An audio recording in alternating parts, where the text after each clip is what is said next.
del intervalo de encendido.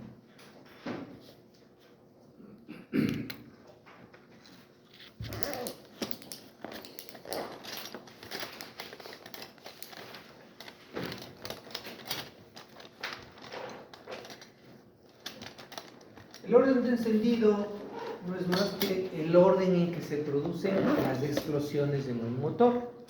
¿Sí? Lógicamente tiene que ser de más de 2 cilindros, de 3, de 4, de 5, el número de cilindros que sea. ¿Sí?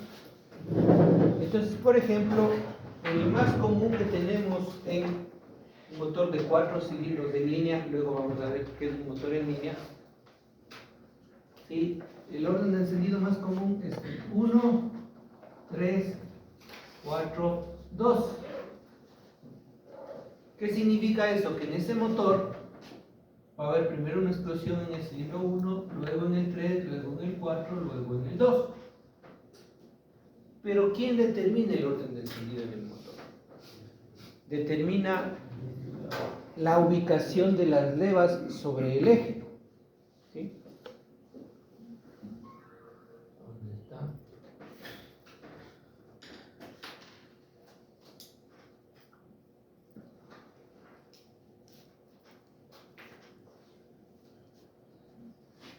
Miren, en este gráfico, quien abre y cierra las válvulas es el eje de levas, las abre y las cierra, en este caso, el resorte una vez que la leva está en la posición de la rampa de cierre. ¿Sí? Entonces, el abrir y cerrar las válvulas determinaría admisión, determinaría compresión, ¿no es cierto? Determinaría escape, ¿verdad? ¿Sí? Ese abrir y cerrar de las válvulas tiene una relación directa con el movimiento del pistón. Acuérdense de la definición que hicimos del motor el primer día, ¿no es cierto? Conjunto de elementos fijos y móviles que funcionan sincronizadamente para transformar la energía química del combustible en energía mecánica o movimiento, ¿verdad? ¿Sí? Entonces, el abrir y cerrar de las válvulas debe estar sincronizado con el giro del eje cigüeñal y con el movimiento del pistón. Para que haya admisión, el pistón tiene que descender y la válvula de admisión tiene que estar abierta. Para que haya compresión, la válvula de admisión y escape tiene que estar cerrada. Para que haya escape, la válvula de escape tiene que estar abierta y el pistón subir, ¿verdad? Entonces, el eje de levas está determinando los tiempos del motor. Sincroniza el abrir y cerrar de las válvulas con el movimiento del pistón. Entonces, ¿quién determina el orden de encendido en un motor? Es las levas, la ubicación o la disposición de las levas sobre el eje. Y que el sistema de encendido, que es el encargado de generar una chispa de alta tensión en el interior de la cámara de combustión, lo que debe hacer es que esa chispa salte en el mismo orden de encendido del motor. Porque si esa chispa no salta en el mismo orden de encendido del motor, pues tampoco va a producirse el funcionamiento del motor. Profe, a lo que dice las levas sobre el eje ¿cuál es? La válvula de El eje la debería varilla. ser esta parte circular que vemos aquí. Esto. Y en este eje, ¿no es cierto? Tenemos una leva. Debe haber otra leva. Dos levas para el cilindro 1, para abrir y cerrar las válvulas del cilindro 1. Una de admisión y una de escape. Pero posiblemente tengamos otra leva, ¿no es cierto? Y de hecho vamos a tener, ¿cierto? Otras dos levas para la válvula 2, para el cilindro 2, perdón. O otras levas ubicadas en otra posición para el cilindro 3. Otras levas en otra posición para el cilindro 4. Les van a estar ubicadas o dispuestas sobre este eje en diferentes posiciones. Entonces, en este caso, estas válvulas lo que generan es, estas levas lo que generan es abrir y cerrar las válvulas para producir los tiempos. Entonces, Este elemento llamado eje de levas es el que determina el orden de encendido. ¿Sí? Cuando reparemos los motores, en un motor con un solo eje de levas, les enseñaré a determinar el orden de encendido observando cómo están ubicadas las levas sobre el eje. Se puede determinar el orden de encendido. En los vehículos que son de cuatro válvulas por pistón o por cilindro, ¿la misma leva aplastaría las dos válvulas de, vamos a decir, transmisión? ¿O es una leva o otra leva? Generalmente son dos levas. Son dos levas. Una para cada. A no ser de que si es que tiene empujadores de taza o vasos, ¿no? Pero puede tener una leva doble, un balancín doble. Un balancín que por un lado recibe el movimiento de una leva y por el otro lado reaccione a dos válvulas. Un balancín bifurcado. Puede haber. Ahí sí una sola leva. Entonces, mucho dependerá del tipo de sistema de distribución. Por ejemplo, o sea, en el que tenemos aquí, ¿sí? Podría ser de que esta leva mueva a dos válvulas, ¿no? Podría ser. Si es que el balancín es bifurcado. Pero hoy en día tenemos en los motores modernos, el eje de levas está acá, ya se eliminó la balancín, varilla propulsora, taqueo propulsor, y la leva le actúa directamente a la válvula a través de un empujador de taza o vaso, que puede ser mecánico por plaquita intercalada o que puede ser por medio de un compensador hidráulico. Entonces, ahí sí, pues necesariamente debe tenerse por cada válvula una leva. ¿Sí? Debemos de analizar cuando veamos sistemas de distribución del motor. ¿De acuerdo? No sé si tienen alguna otra pregunta. ¿Hay un número máximo de levas? Esos sistemas BBTI, ¿cómo funcionan? Ya vamos a ver eso. O deberíamos haber visto. Sí, Deberíamos. Buena pregunta. Entonces, yo me estoy adelantando a ver algo que todavía no. Porque ayer vimos el diagrama de mando, ¿no es cierto? El teórico y el práctico. Ya. Vamos a hacer un alto a esto y luego vamos a ver eso. ¿Sí? Hay un número. Porque obviamente con ese sistema se puede modificar esto girando el eje de levas. Entonces vamos a ver un video primero. ¿Sí? Muy buen asunto. Se me pasó por alto. Hay un número máximo de levas, disculpe.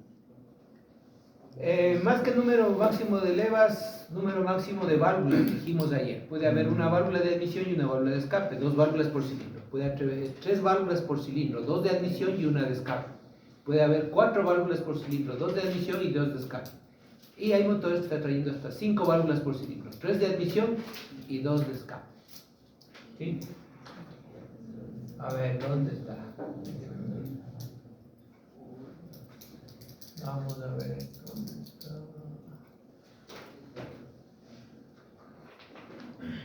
A ver.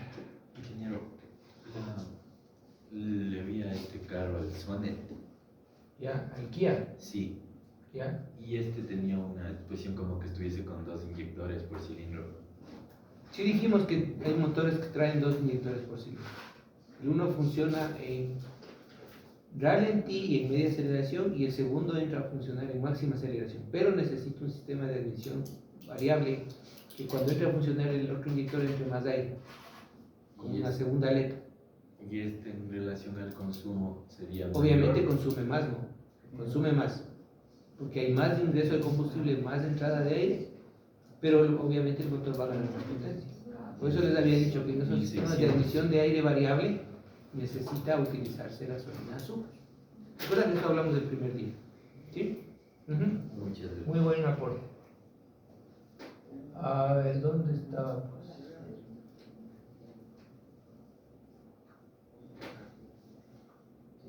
Aquí está.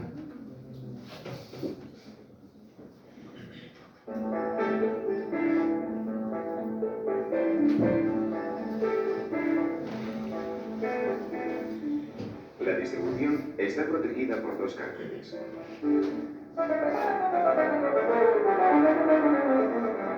Su arrastre es efectuado por una correa dentada, cuya tensión está garantizada por un tensor dinámico. El árbol de levas de admisión cuenta con un dispositivo llamado VTC que permite la variación del diagrama de distribución en dinámico.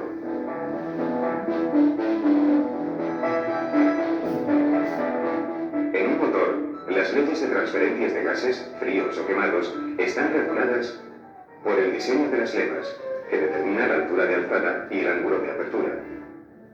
Ahí tenemos un sistema en el cual, miren, el eje de leva está en el cabezote y le funciona la bomba, a la válvula, perdón, a través de esto que es un empujador de taza, comúnmente conocido en los talleres en el Ecuador como vasos. Y se saca el cabezote, pero no le cambiarás el orden de los vasos para que no varíe la calibración de válvulas. Y hemos de ver el porqué cuando veamos sistemas de distribución, ¿no? ¿Sí?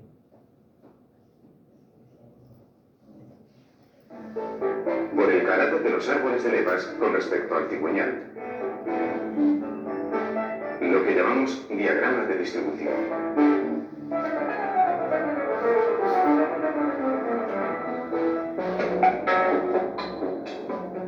El diagrama de distribución es un compromiso que favorece el buen funcionamiento a bajo régimen, flexibilidad, y a alto régimen, brío y prestaciones.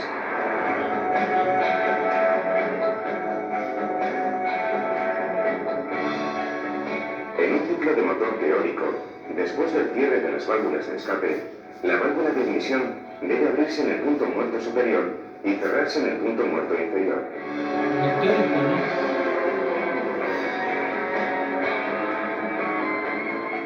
El diagrama de distribución teórico muestra los tiempos de admisión, compresión, explosión, expansión y escape.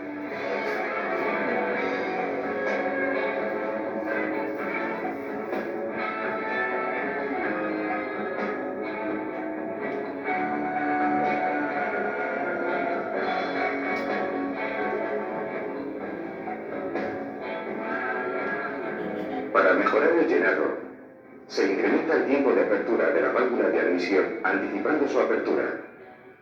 Avance, apertura, admisión. Y retrasando su cierre. Retraso, cierre de admisión.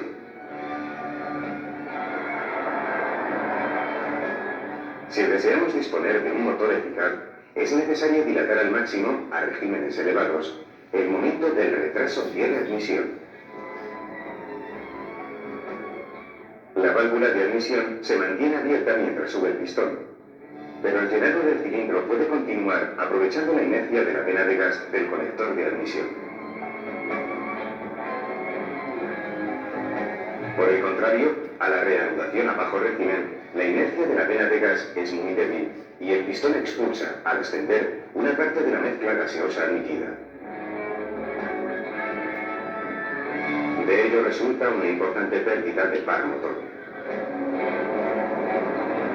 Si buscamos un motor en el que prevalezca el par en aceleración a bajo régimen, es previsible una degradación de las prestaciones a altos regímenes.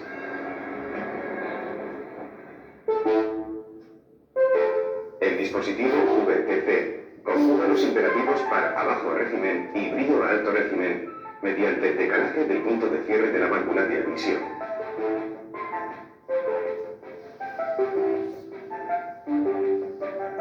Dicho dispositivo se halla integrado en el núcleo del piñón del árbol de levas de admisión y se compone de un cilindro A solitario del árbol de levas de admisión, merced a un tornillo hueco. El cilindro lleva en su periferia rampas helicoidales. De un cilindro B que forma el núcleo del piñón de distribución y dotado de rampas helicoidales en su interior.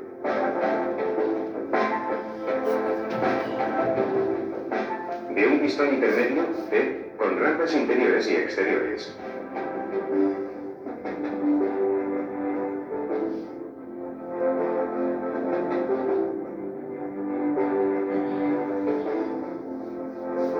Un muelle lo mantiene en su posición de reposo.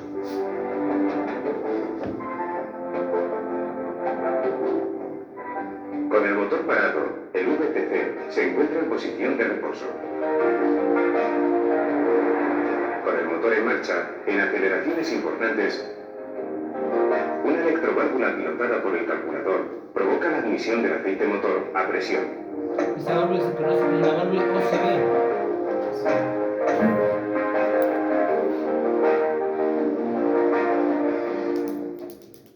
El pistón C acusa la presión y se desplaza comprimiendo el muelle de retroceso.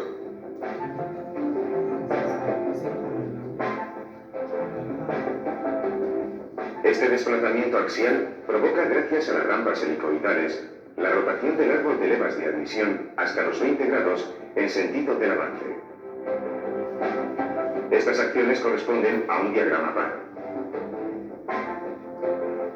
El punto RCA ha sido adelantado, lo cual evita la evacuación de la mezcla carburada hacia el repartidor y la consiguiente pérdida de par. En régimen estabilizado o por encima de 4.300 revoluciones por minuto, la electroválvula está cerrada. El muelle de retroceso anula el avance dado al árbol de levas.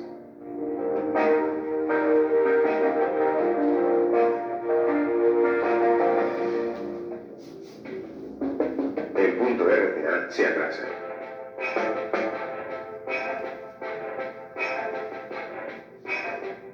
La admisión de mezcla puede continuar con la válvula de admisión todavía abierta. Esta circunstancia favorece la eficacia. Prestaciones. Con el fin de evitar los contactos entre pistones y válvulas a causa de los decalajes, se practican unos fresados en la parte superior de los pistones, coincidiendo con las válvulas de admisión. El dispositivo tiene solo dos posiciones, en reposo o activado.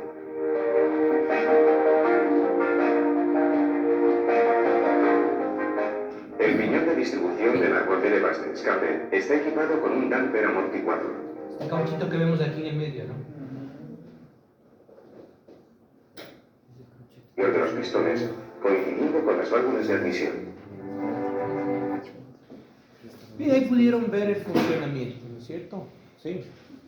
Algo que vimos el día de ayer, el ciclo teórico y el ciclo práctico. Decía en el video que se adelanta la apertura de la válvula de admisión y retrasa el cierre de admisión para mejorar el cilindro, lo que dijimos, ¿no es cierto? ¿Sí? Y otra razón del diagrama de distribución, que aquí lo llama así diagrama de distribución, que puede ser diagrama de mando o ciclo práctico, era el tema desde que salta la chispa hasta que se produce la presión máxima de combustión, había el desfase de 3 milisegundos. Esas dos razones hacen que el motor funcione de esta manera. Pero en el video pudieron ver que a cierto régimen de revoluciones, la inercia con la que ingresa la mezcla es menor que el ascenso del pistón, ¿no es cierto? Es menor, digamos, es más débil el ingreso de la mezcla que cuando sube el pistón, que cuando todavía está la válvula de admisión abierta. Entonces hace que la mezcla regrese, ¿no es cierto?, por el múltiple de admisión, generando una deficiencia en el llenado del cilindro, y en el video habla de una pérdida de par. Ya vamos a ver qué es el par motor. El par motor es la fuerza o el torque o el momento de giro que se consigue en el cigüeñal cuando el pistón baja en explosión. Ingeniero, una consulta. Esa pérdida de par que manifiesta, ¿estaría dada también al momento del cambio de marcha? ¿Sería algo similar? Claro, porque con el cambio de marcha genera un bajón de revoluciones y otra vez que se sobre revoluciona el motor. Entonces ese bajón de revoluciones genera pérdida de par, genera más consumo de combustible. Por eso ahora tenemos las cajas de cambio de variación continua, donde no hay esos cambios de marcha, ¿sí? Y hace que se ahorre más combustible, ¿no? Porque, A diferencia de la curva que produce a el diferencia motor de la eléctrico. curva que produce la caja de cambios normales, ¿no? Ya vamos a ver el tema del torque y par motor, ¿sí? Pero para que funcione obviamente este sistema, que cada fabricante le da su denominación, BBTC, BBTI, CBBT y así.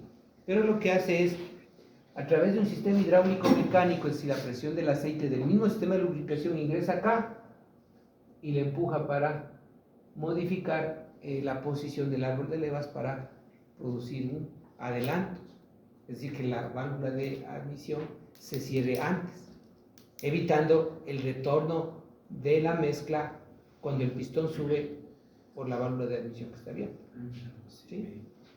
Tiene que ser, hay un choque, ¿no es cierto? El uno entra con más velocidad y el otro con menos velocidad, entonces, ¿cuál va a ganar, digamos así? En este caso, el ascenso del pistón es más fuerte que la inercia con la que ingresa la mezcla y le hace que retornen a cierto régimen de revoluciones. ¿Sí? ¿Alguien? En un régimen bajo, dijo. En régimen bajo, ahí es que la presión del pistón es mayor que la inercia con la que ingresa y por eso es que sale. Ahí. Entonces, al salir, ya estando dentro del cilindro, al retornar por la válvula de admisión y por el múltiple de admisión que está conectado con la válvula, pues genera una deficiencia en el llenado del cilindro y eso genera pérdida de par. Acuérdense lo que dijimos, ¿no es cierto? En la costa, mayor presión atmosférica, mejor llena el cilindro, rinde más el motor. Aquí en Quito, pues menor presión atmosférica, se llena menos el cilindro y pierde potencia. Dijimos que por cada 100 metros en altitud sobre el nivel del mar que sube el vehículo, pierde 1% de potencia. Pues en Quito perdimos el 28% de potencia, que sí es considerable, ¿no? ¿Sí? ¿De acuerdo? Entonces miren cómo se va complementando todos los fundamentos que estamos viendo. Una pregunta, para coger el tiempo, en el momento que se cambiaría ahí la distribución, ¿eso de ahí jugaría en algún juego? ¿Puede variar el BBTI? Tiene un juego, pero cuando está dañado el BBTI. Oh. ¿Sí? Por lo general- Eso lo vamos a ver cuando veamos sistemas de distribución. Vamos a hablar de la sincronización, vamos a hablar de qué ventajas tiene, desventajas de utilizar correa, de utilizar cadena, etcétera, etcétera. ¿Sí? Pero generalmente, si usted coge una llavecita y le mueve a esto con la llave, con la racha o con cualquier cosa, y le ve que esto se mueve, tiene juego, quiere decir que está dañado. Y que va a tener un sonido también durante el funcionamiento. Me he tratado algunos con eso y pensaba que era normal. No. Porque aquí dice el dispositivo tiene dos posiciones. O en esta posición sin activar, o la presión de aceite le empuja a esto, por eso tiene estas rampas o dientes helicoidales que al desplazarse hacia acá, esto se llama un movimiento axial o longitudinal. Se desplaza hacia acá, como tiene estos dientes, le hace que el eje de levas gire. Pero retorna a su posición de reposo una vez que la válvula OCB ha dejado de enviar fluido, regresa a su posición inicial por la acción de un resorte que vimos en el video. ¿Ya? Entonces, ¿qué tal si ese resorte no está eficientemente o estas rampas helicoidales, tanto estas como las que tiene en este tambor, porque el uno es macho y el otro es hembra, ¿no es cierto? Así más o menos. Si esto está desgastado, entonces vamos a tener juego. No debería moverse, ¿sí? Claro, no debería moverse. Lo que se desgasta es de aquí. O se desgasta, o en la técnica todo resorte con el tiempo pierde tensión. Entonces, ¿qué tal si el resorte no le mantiene en la posición correcta? ¿O qué tal si estos dientes están desgastados? Entonces va a tener juego, va a golpear. ¿Sí?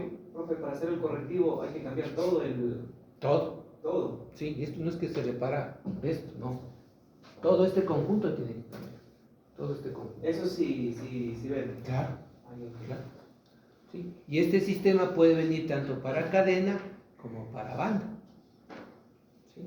De hecho, en el vehículo, en el Almera que vamos a hacer la práctica, pues vamos a ver que tiene un BBT en el árbol de levas de admisión y el sistema es por cadena. Abajo tenemos el motor en corte del Almera que lo vamos a ver mañana. ¿Cómo diagnostico el mal funcionamiento de esa válvula OCB? Sí, le da un código de falla con el escáner, ¿no? Ya. ¿Sí?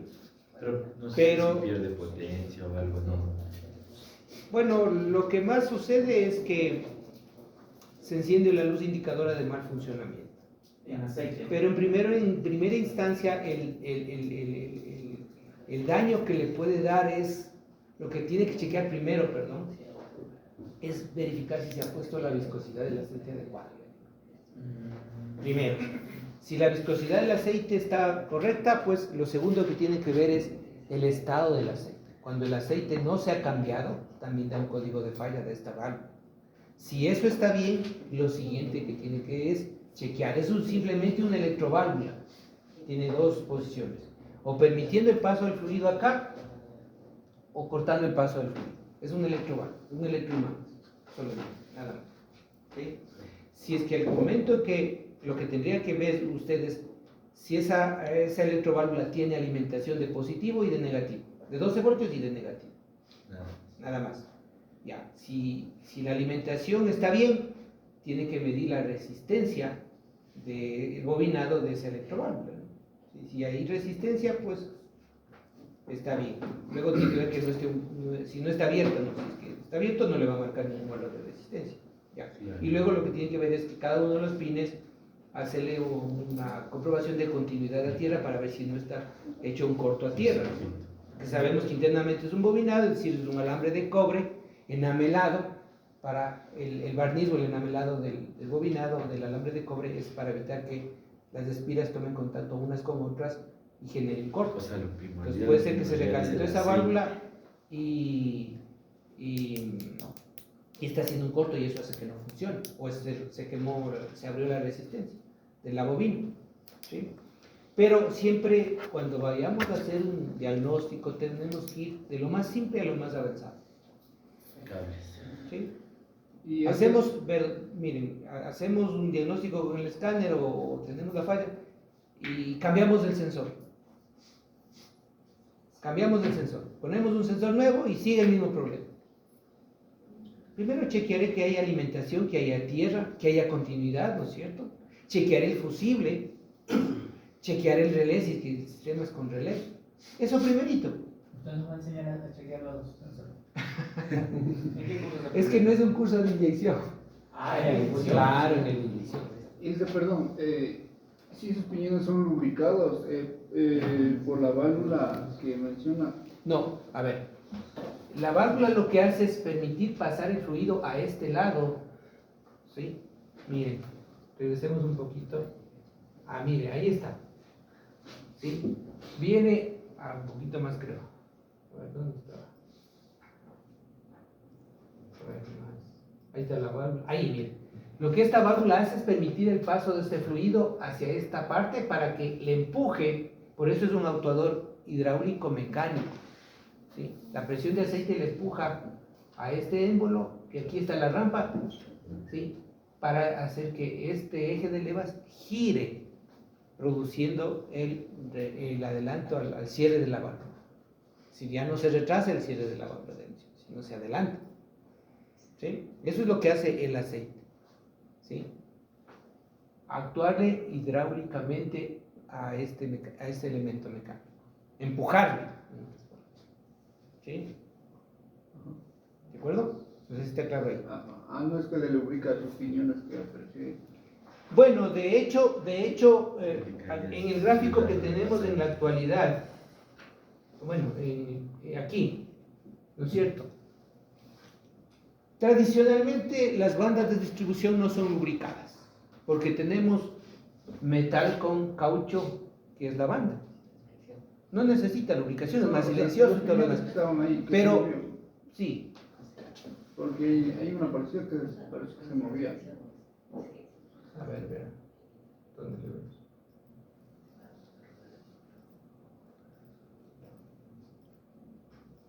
¿Dónde está? Ahí, justo por ahí, porque se movía. Claro, de hecho, a ver. Es que el rato de abrirse la válvula, supongo que la empuja y lubrica, porque por acción del aceite, ¿no?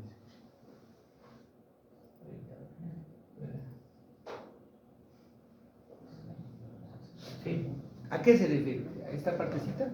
No, a los piñones que se movía y se abría así, pero en la parte que estaba explicando. Ya vamos a ver, pero bueno, antes les voy a explicar lo siguiente. Tradicionalmente esto no necesita lubricación, pero hoy están viniendo ya las bandas lubricadas. ¿Sí? ¿En qué vehículos? Volkswagen. Hablamos del Virtus, hablamos del T-Cross, ¿sí? Hablamos del Chevrolet Onix. Vienen ya bandas de distribución lubricadas. ¿Por qué? Para hacerle un poco más silencioso, para aumentar la vida útil, en teoría. Pero no es que eso Pero ahí obligado. vamos a ver que hay tensores fijos y tensores dinámicos, ¿no? Ya vamos a ver el por qué se debe montar un tensor dinámico. Es lo ideal, ¿no? Porque la banda con el tiempo va estirándose, ¿no? Pero eso lo vamos a ver en sistemas de distribución. Ok. Porque si nos ponemos a explicar eso, pues nos retrasamos en lo que tenemos que ver, ¿no? Sí, entonces, todo eso lo vamos a ver, pero cuando veamos sistemas de distribución. Una pregunta, ¿y los que tienen cadena, esos tienen algún tipo de lubricación? ¿O no? Obviamente, justamente ahí vamos a ver 3 tipos de distribución, por banda, por cadena y por piñones. Entonces, ahí se dirá que cadena necesita lubricación, que piñones necesita lubricación, que banda no necesita lubricación, mas sin embargo ya están trayendo. ¿Sí? Hemos de ver las ventajas y desventajas de un sistema versus otro sistema. Aquí, por ejemplo, esto hay que cambiar periódicamente, ¿no? Y dependiendo del ancho y del espesor de la banda, va aumentando el kilometraje. Hay bandas que se cambian a los 40.000, hay bandas que se cambian a los 60.000, hay bandas que se cambian a los 80.000, hay bandas que se cambian a los 100.000. Todo depende del ancho y del espesor de la banda, ¿no? Por ejemplo, hablemos, mientras más gruesa es la banda, más ancha es la banda, mayor kilometraje. 100.000 kilómetros. Hablemos, por ejemplo, la de un Forza. Cada 40.000. Porque es una banda angostita, ¿no? Pero si ya tengo una de un Toyota, es de este ancho, 6 centímetros de ancho, pues se cambia cada 100.000. Hablemos la del Spark, a 60.000. Del Spark normal, porque el Spark GT ya me trae con cadena. Porque es un poquito más ancha. Entonces, entre 40, 60, 80 y 100.000 kilómetros. Pero también influye muchísimo la forma de manejo para el deterioro de esta banda, ¿no? Que eso también lo vamos a ver. ¿Sí? ¿De acuerdo? Profe, Perdón, deme un segundo. Acá tenía una pregunta. Ah, no, ya le dije. Allá, Ya me ya me respondió dijo. también. Allá.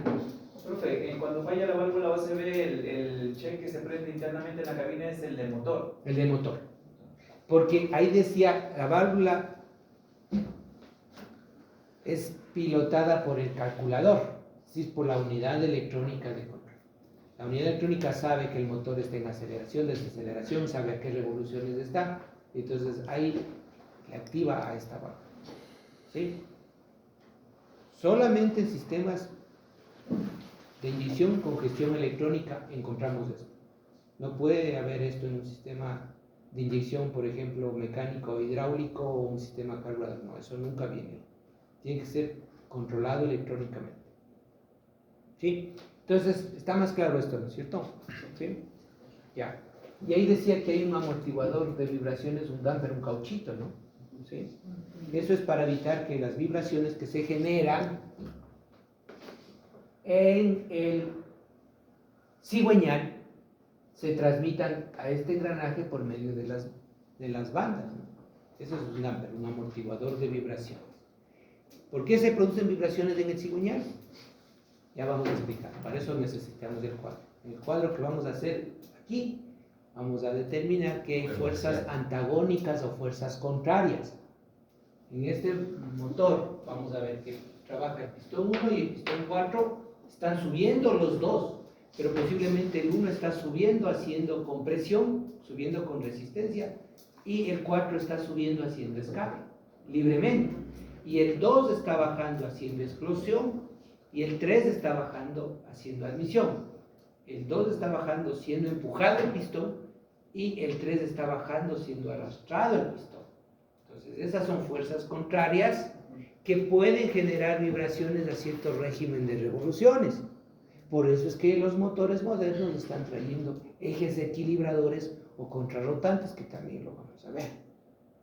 ¿Sí? Solo tiene un juego axial, ¿no? Mínimo, una tolerancia de juego axial. ¿Quién? ¿El contrarrotante o qué? ¿O el cigüeñal? En el cigüeñal. Claro, ¿sí? Juego axial del cigüeñal. Y por eso yo les decía, ¿no? Les explicaba que aquí van a hacer ustedes una reparación técnica. Van a utilizar bases magnéticas, reloj palpador, reloj comparador, micrómetro, medidor de tensión de resortes de válvula. Eso les expliqué el primer día, ¿sí? Entonces van a hacer una reparación como debería ser. Y en este caso el juego axial del cigüeñal lo medimos con una base magnética y un reloj palpador. Juego axial del cigüeñal, juego axial de las bielas, medimos pandeo del cigüeñal, pandeo del eje de levas, medimos deformación del volante de inercia. Muchísimas cosas se puede hacer con una base magnética y el reloj palpable. Es una herramienta muy básica en el taller, porque no solo me sirve para motores, me sirve para caja de cambios, me sirve para regular diferenciales, me sirve para comprobar pandeo de los discos de freno. Muchísima utilidad tiene esa herramienta, ¿sí?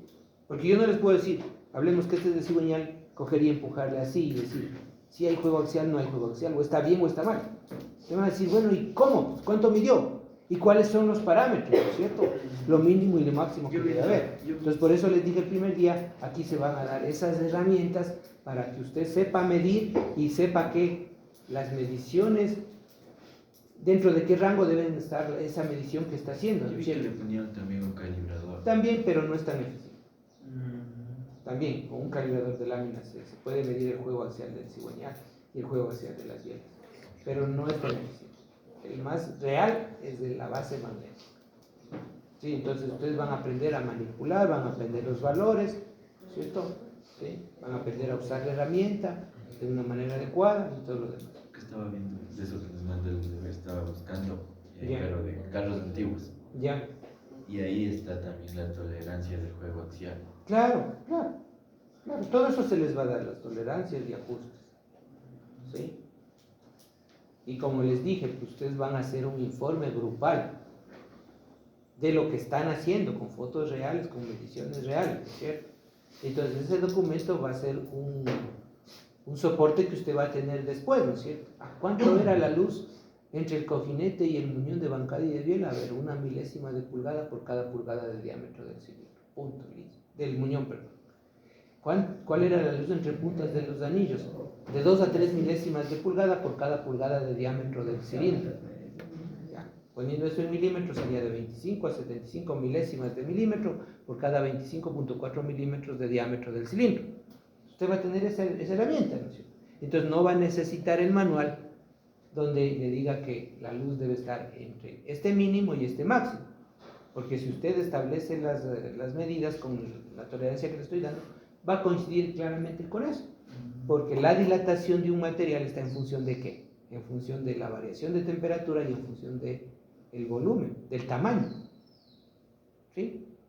Entonces ahí hemos de explicar el por qué se debe dejar esa luz y todo lo demás en el caso del juego axial del cigüeñal. Porque hay una fuerza de empuje en el sentido longitudinal o axial del cigüeñal cada vez que, en este caso, aplastamos el pedal del embrague. Hay una fuerza hacia adelante del cigüeñal. ¿Sí? Entonces debe haber un cojinete que comúnmente le conocemos en nuestro medio como las medias dúnales. Pero el nombre técnico es cojinete para el juego axial del cigüeñal. Igual vamos a dar esas herramientas, ¿no es cierto? ¿De cuál es el nombre técnico? ¿Cierto? Les dije, empujadores de taza, el nombre técnico comúnmente conocido en el Ecuador como los vasos, o propulsores, o balancines, o palancas basculantes, etcétera, etcétera. ¿Sí? ¿De acuerdo? Gracias. Entonces, pero en todo caso es válido su inquietud, ¿ya? Entonces estamos claros con este sistema, ¿no es cierto? ¿Sí? Y lo que dijimos, esto está viniendo ya lubricado. Volkswagen Virtus, Volkswagen T-Cross, Chevrolet Onix, ¿sí?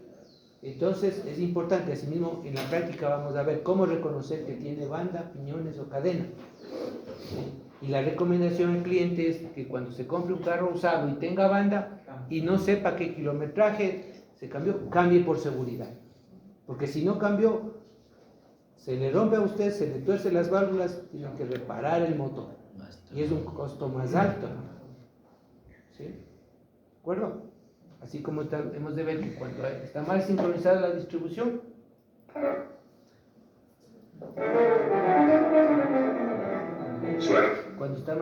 la distribución, hay un sensor que mide la posición del cigüeñal y otro que mide la posición del árbol de levo. Entonces enciende el check engine, ¿no? ¿Sí? O la luz indicadora de marcha. Ya, ¿de acuerdo? Entonces ahí estamos claros con el BBT. El mejor de los casos, si no ya no. Claro, cuando no sincroniza bien. ¿Sí? Bien. Entonces, ¿quién determina el orden de encendido en un motor? Es la ubicación de las levas, ¿no? Sobre el eje. Y también el ciclo práctico o los adelantos, apertura y cierre de las válvulas determina la ubicación de las levas sobre el eje también, ¿no es cierto? Pero aquí ya estamos viendo que con ese sistema esto puede modificarse bajo cierto régimen. Pero bajo cierto régimen de revoluciones regresa a lo mismo, estándar, ¿no es cierto? Ya. Y de igual manera vamos a determinar el orden de encendido de un motor si no sabemos el orden de encendido. Simplemente se coloca tapones de papel en los orificios de las bujías, se le da puntos de arranque y se ve el orden en que van siendo expulsados los tapones de papel, me determina el orden de encendido. ¿Ya? Y luego tenemos el intervalo de encendido. El intervalo de encendido no es otra cosa nada más que cada cuántos grados de giro del cigüeñal hay una explosión. ¿Sí? Eso es el intervalo de encendido, que le vamos a representar con la letra I, intervalo de encendido. ¿Cuánto dura un ciclo de funcionamiento en grados de giro del cigüeñal? 720, ¿verdad? Del motor que estamos analizando, 720 grados. Entonces esto le dividimos para el número de cilindros que vayamos a analizar, ¿sí? Y obtenemos el intervalo de encendido, ¿sí? Entonces, vamos con el de 4 cilindros, 720 grados. ¿Cada cuántos grados de giro del cigüeñal? Se produce una explosión. Quiero analizar el de 4 cilindros, le divido para 4. 720 para 4, ¿me da cuánto? 180. 180. ¿Qué tal si vamos a analizar uno de 6 cilindros? 720 para 6, me da 120. 720, quiero analizar uno de 8 cilindros, 90. Quiero analizar uno de 5 cilindros, Audi, 5 cilindros en línea, 144. Quiero analizar el de Forza, 720 para 3, 240. ¿Sí? Entonces aquí cada 180 grados hay una explosión, acá cada 120 grados hay una explosión, acá cada 90 grados hay una explosión, acá cada 144. En el Forza cada 240 grados. ¿Ya? ¿Sí? Entonces, no es lo mismo hacerle girar al cigüeñal en 2 vueltas con 4 explosiones que hacerle girar en 2 vueltas con 8 explosiones, ¿no es cierto? El de 8 explosiones va a generar más potencia, más torque, pero más consumo de combustible porque hay más cilindros, ¿no es cierto? ¿Sí? En el del Forza, en cambio, a los 720 grados hay 3 explosiones. Va a haber ciertos tramos de giro del cigüeñal donde el cigüeñal gira por la inercia del volante, más no por la explosión. Entonces esto hace que este motor de menos cilindros, para tener un funcionamiento estable, suba el ralentí. ¿Sí? Este motor debe estar 1000, 1100 en revolución de ralentí, en cambio uno de 8 cilindros entre 750 y 850. Porque en los 2 giros del cigüeñal hay afluencia de 4 explosiones. El Gran Vitara trabaja 1000 revoluciones. El ralentí. Porque si usted le enciende y se sube a 1500. Es como que coge una temperatura de trabajo y baja a 1000, pero se mantiene en 1000, no baja a 800. Bueno, hay algunos que sí tienen un ralentí un poquito acelerado, ¿sí? Pero es normal que cuando esté frío se acelere por el tema del funcionamiento inestable, por la mala explosión con el motor en frío. Si es una explosión deficiente por mala gasificación de la mezcla, pues el cigüeñal no va a girar con la afluencia de energía adecuada, y eso hace que tenga un funcionamiento inestable que quiere incluso apagarse, entonces por eso se acelera, pero luego ya baja, ¿no? ¿Sí? Sí hay algunos que básicamente es por los accesorios que tiene que mover, ¿sí? Por ejemplo, hoy en día está viniendo el torque generado aquí en el cigüeñal, adelante del cigüeñal se monta una polea para por medio de bandas mover compresor del aire acondicionado, bomba de la dirección hidráulica, bomba de agua, ¿no es cierto? Viene en vehículos americanos, venía la bomba de inyección de aire en el escape, ¿sí? Entonces todos esos son elementos que consumen el torque del motor, y en ralentí vamos a ver que el torque es más bajo, y si se conecta a todos esos accesorios, puede el motor apagarse. Mueve el alternador también. Ya.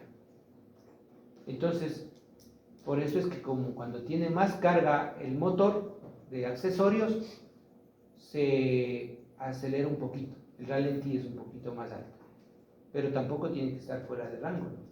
Porque dijimos no va a pasar la revisión vehicular. Si el ralentí está con 1200, 1300, 1400, no pasa la revisión. Un motor de 4 cilindros. Pero por ejemplo, un motor de 8 cilindros, el ralentí normal será entre 550 y 650 revoluciones. Y en carga máxima, ¿cómo leen la fluctuación del gas de escape? Bueno, aquí se hace pruebas estáticas de gases a ralentí y a 2500 revoluciones. Estas son pruebas estáticas. Porque un amigo decía que él cogía y como decir, le ponía un tope al cable del acelerador. Entonces, cuando iban a la revisión, aceleraban dice, a carga máxima, pero ya pasaba la emisión de gases. Bueno, de hecho, verá, cuando se hace un análisis de gases, usted acelera, y para acelerar significa meter más mezcla, más combustible, ¿verdad? Entonces, al acelerar, los HC suben, pero luego hay que mantener a 2500 revoluciones y esperar que la lectura se estabilice, ¿sí? Porque para acelerar necesitamos meter más gasolina, y eso hace mezcla rica y hace que los HC suban y luego se estabilizan y ahí se toma la lectura, ¿sí? ¿Por qué? Porque fíjese, dijimos que la mezcla de aire y combustible que entrega la máxima potencia era de ¿cuánto? Estequiométrica dijimos 1400. La que daba máxima potencia, ¿cuánto era? 13:1. Que es una mezcla ligeramente rica. Entonces, al enriquecer ligeramente la mezcla para obtener más potencia del motor, sube un poquito los HC. Sube los HC. Porque es una mezcla muy rica. ¿Sí? Básicamente, ese es el tema de hay que esperar que se estabilice la lectura, ¿no? Cuando aceleramos. Está mal hecho el trabajo. Claro, es que las normas que tenemos aquí en la norma INEN, Euro 2, ¿qué dijimos? ¿Cierto? Dijimos se hace en ralentí y a 2500 con pruebas estáticas. Pero en otros países las pruebas son dinámicas, se les coloca el dinamómetro y se simula una corriente de aire hacia el vehículo, porque eso es que hay que tener en cuenta, ¿no es cierto? El viento de marcha. Entonces, a través de un túnel se genera aire y las ruedas motrices, las que le mueven al vehículo, las que reciben el movimiento del motor, ¿sí? Están montadas en un rodillo dinamómetro para simular la carga. Ahí sí sería condiciones reales de emisión de gases, pero aquí se hace pruebas estáticas, obviamente. ¿Sí? Y en la homologación que hacen de prueba ahí tienen algún departamento encargado de realizar estas homologaciones. Bueno, lo que no tiene el INEN, pero en la Politécnica Nacional ¿sí? Tiene el CICEF, que es un centro de investigación de emisiones vehiculares móviles. Ya, entonces, usted se compra un vehículo nuevo donde le dice que cumple, que ese motor tiene un rendimiento de potencia y de torque X y que tiene un nivel de emisiones de escape, me invento, Euro 4. Seguridad 2D. Ya, bueno, todo eso. Entonces usted le puede llevar a ese vehículo a hacer las pruebas ahí necesarias y ellos le dan un certificado con las pruebas, ¿sí? Porque ese laboratorio, ese centro de investigación lo montó la Politécnica Nacional con apoyo del Ministerio de la Producción, con apoyo estatal, y la universidad, la Politécnica es una institución, una universidad estatal. Claro que cobran por ese servicio, eso sí, pero ya ellos pueden determinar si efectivamente pues las especificaciones técnicas del vehículo corresponden a las que les da el fabricante, en este caso el concesionario. ¿Sí? Porque tienen todos los equipos, ¿no? Pero igual, o sea, ellos hacen pruebas estáticas, no dinámicas. Porque sí, pues sí hay variación, ¿no es cierto? Porque cuando el vehículo se desplaza a una cierta velocidad, hay la resistencia del viento, hay la carga de mover, que el motor mueva al vehículo con ese peso, con esa carga. Entonces varía un poco el tema de emisiones ya con carga. ¿Sí? ¿De acuerdo? No sé si ahí estamos un poquito más claros. Ya. Bien, entonces, estamos claros qué es el intervalo de encendido y qué varía en función del número de cilindros. Con estos dos datos vamos a hacer el siguiente cálculo. Aquí les voy a pedir de favor que pongan mucha atención cómo yo voy a hacer este cuadro, porque luego les voy a plantear para que hagan uno de otro número de cilindros. Y las dos primeras personas que saquen bien ese cuadro tendrán un punto adicional. Pues por eso atiendan la explicación, luego les daré el tiempo que copien y luego les planteo un ejercicio para ustedes para que se ganen un punto, ¿cierto?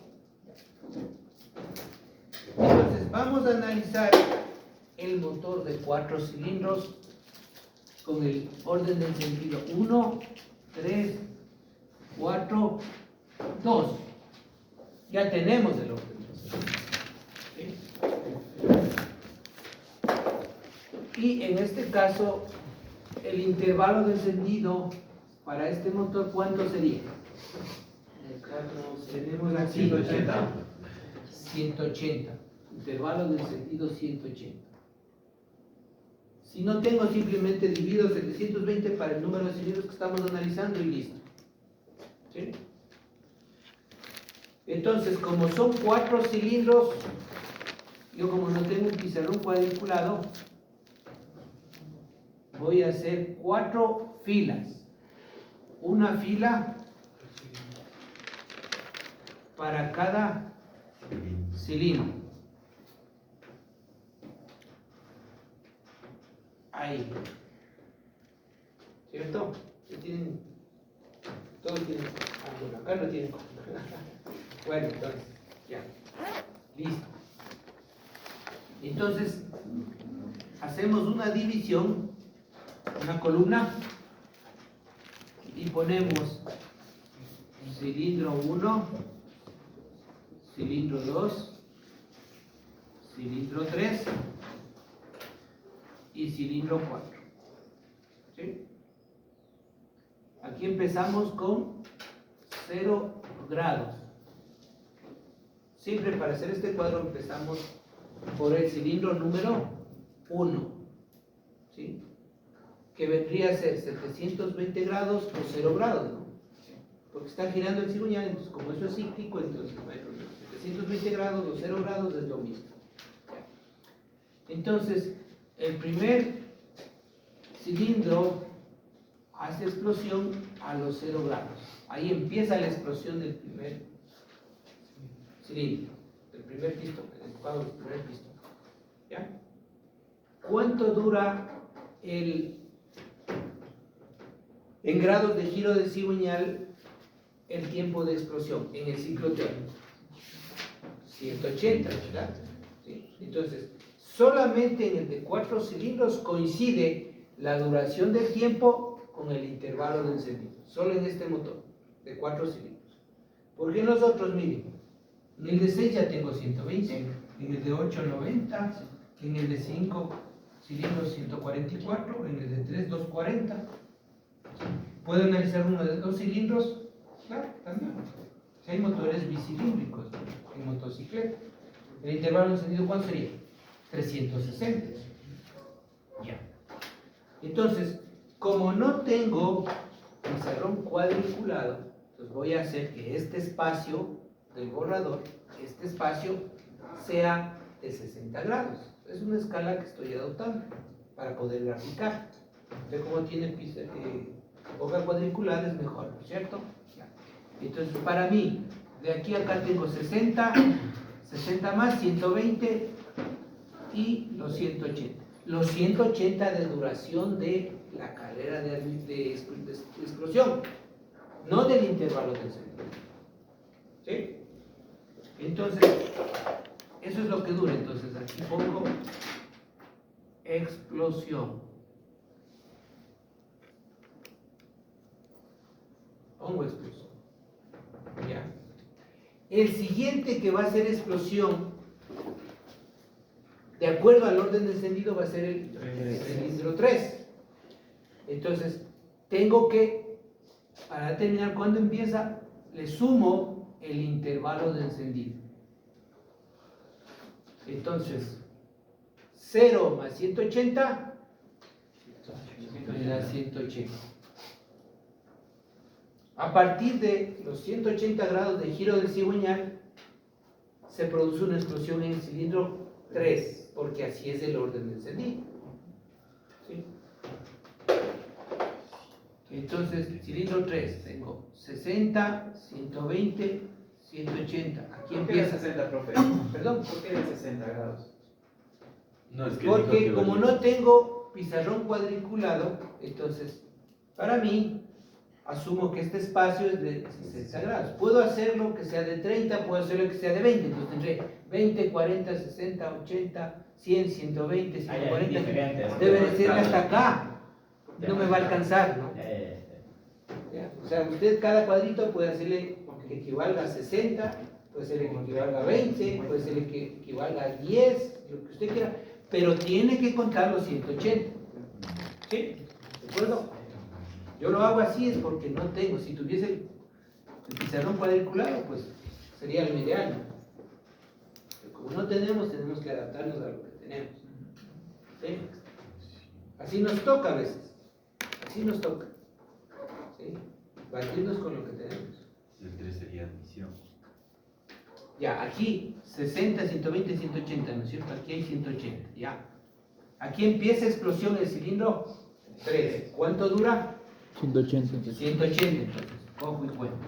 60, 120, 180. ¿Sí? ¿Qué coloco aquí? Hace explosión el cilindro 3. ¿Sí? Tengo el cilindro 3. ¿Cierto? Entonces tengo ya 1, 3. El siguiente es el 4. ¿Qué tengo que hacer? Sumarle el intervalo de encendido. 180 más 180, 360. A los 360 grados de giro del cigüeñal hace una explosión el cilindro, en este caso el cilindro 4. Ya, entonces tengo, ¿cuántos cuadritos deberé contar? 6, ¿no es cierto? 1, 2, 3, 4, 5, 6, aquí. 1, 2, 3, 4, 5, 6. 6 por 60, 360. Aquí tengo 360. ¿Sí? ¿De acuerdo? Entonces, ¿cuánto dura la explosión del cilindro 3? 180. 60, 120, 180. Tengo explosión. Se saltó una cuadra. El 2. Cilindro 2. 1, 3. 4. 1, 3, 4. ¿Está bien? Ah, no. ¿Sí? Puede ser que Ah, sí, puede sí. ser. Puede ser re raro.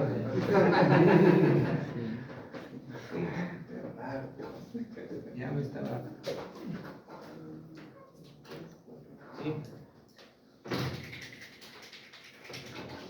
Luego hace explosión el cilindro 2 más el intervalo de encendido. 360 más 180, 540. ¿Sí? 540, ¿no es cierto? Ya. Entonces, ¿cuántos cuadritos deberé contar? 9 cuadros, ¿no es cierto? Ya. En el cilindro 2 tengo 1, 2, 3, 4, 5, 6, 7, 8 y 9 hasta acá. Tengo 540. 9 por 6, 54. ¿Cierto? ¿Cuánto dura? 60, 120, 180. Entonces, 540 más 180, ¿cuánto me da? 720. Ahí terminaría el cuadro. No puede ser más allá de 720, ¿no? Claro. Ahí termino. Entonces luego le colocamos aquí explosión.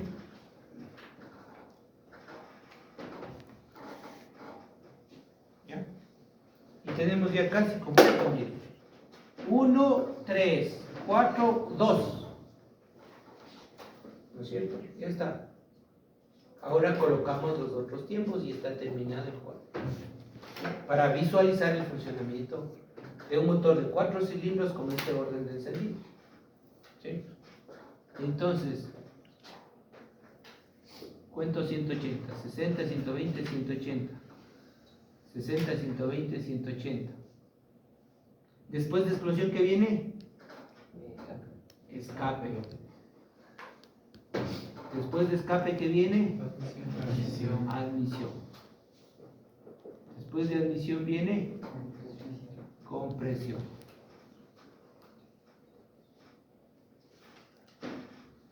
¿Sí? Listo, hemos terminado el primer cilindro. Ahora vamos con el cilindro 2. 60, 120, 180. 60, 120, 180. 60, 120, 180. Antes de explosión viene compresión. Antes de compresión viene admisión. Antes de admisión, ¿qué viene? Escape.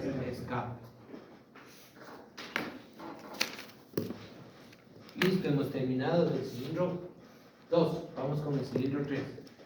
60, 120, 180. Antes de explosión viene compresión. 60, 120, 180. Después de explosión viene escape. Aquí tengo 60, 120, 180. Después de escape viene admisión. Listo. Antes de explosión viene 180, compresión. Antes de compresión viene admisión. Después de explosión, 180, viene escape. ¿Ya?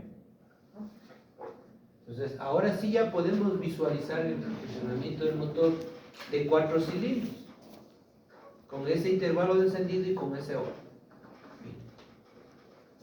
Aquí, de aquí a acá tengo 180, ¿verdad? Acá tengo 360, acá 540. Listo.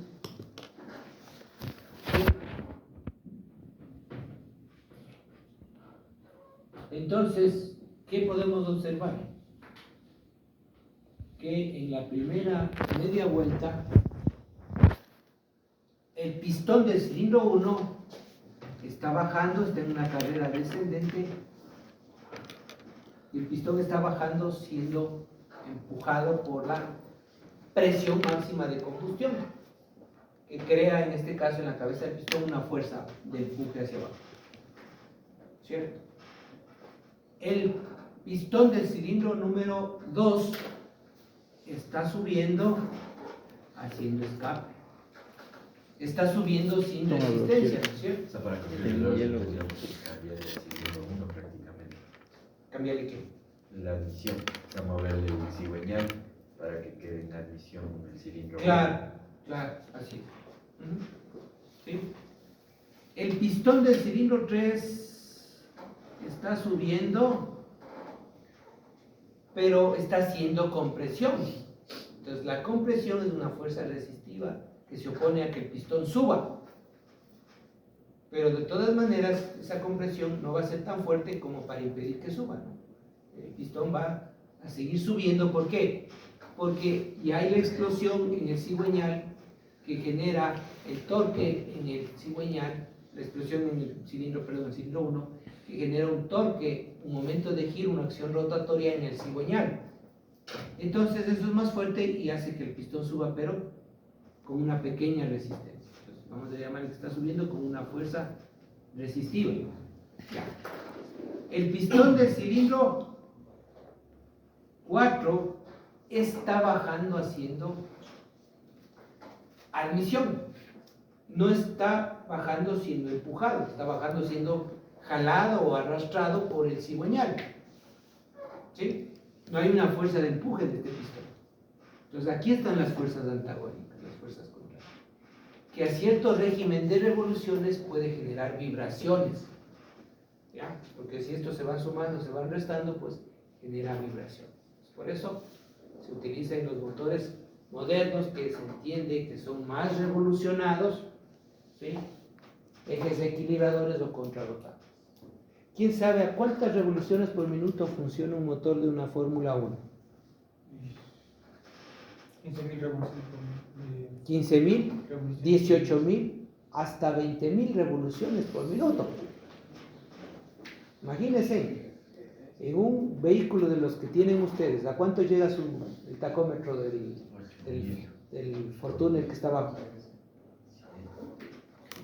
¿El tacómetro cuánto le marca? 7.000, 8.000. Pero claro, y eso es ya muy revolucionado, ¿no? Puede romperse el motor. Va a cortar las revoluciones antes, ¿no?, de que pase eso.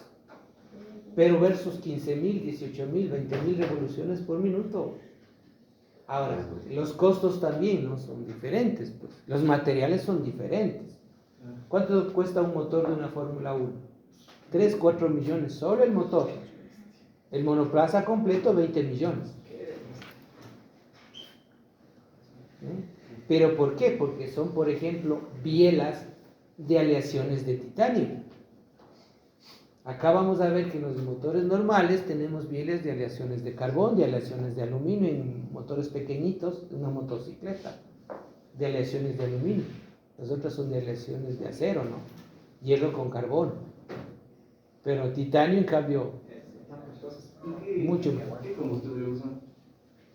Generalmente utilizan combustible de mayor octanaje, sobre los 150 octanos, es combustible especial. No es de la gasolina super ni la extra. No. ¿Sí? ¿De acuerdo? Claro, Pero- combustible muy, muy caro. Pero en los coches de Fórmula 1 no usan un motor rotativo. ¿No? Usan V6 actualmente. Bueno, de hecho, en las fórmulas también hay la fórmula eléctrica, ¿no?, donde se utilizan motores eléctricos. Pero en la Fórmula 1 no son rotativos. Antes utilizaban motores sobrealimentados, pero ahora ya no. Son atmosféricos todos. ¿Qué más traía ese? Hoy es limitado el tema de la cilindrada, ¿no? Antes utilizaban motores de mayor número de cilindros y mayor cilindrada. Es decir, las reglas de eso están cambiando en cada temporada, ¿no? Iba a decir en cada gran premio, no, en cada temporada. El motor Wankel hay más desarrollo del Wankel. Claro, claro. El motor Wankel es un motor más revolucionario. Más revolucionario. Un poquito más compacto. Claro. Ya hemos de ver cuando veamos la clasificación de los motores en función del tipo de pistón que tiene. Vamos a ver que es el pistón de una forma triangular, ¿no? Vamos a ver que tiene lubricación por mezcla, vamos a ver que puede traer 2 bujías, bueno, sí. ¿De acuerdo? Bien. Entonces, está claro, ¿no? Y así, miren, la segunda media vuelta, escape, admisión, explosión, compresión. Si tendría un motor de más de 5 cilindros, más de 4 cilindros, ya voy a tener 2 tiempos en el mismo tramo de giro del cigüeñal, ¿no? Cuando de 8 voy a tener 2 admisiones, 2 explosiones, 2 escapes, 2 compresiones, porque son 8 cilindros. ¿Sí? O puede ser uno de 10 cilindros también. ¿Está claro entonces? Tomen nota ahora de este gráfico.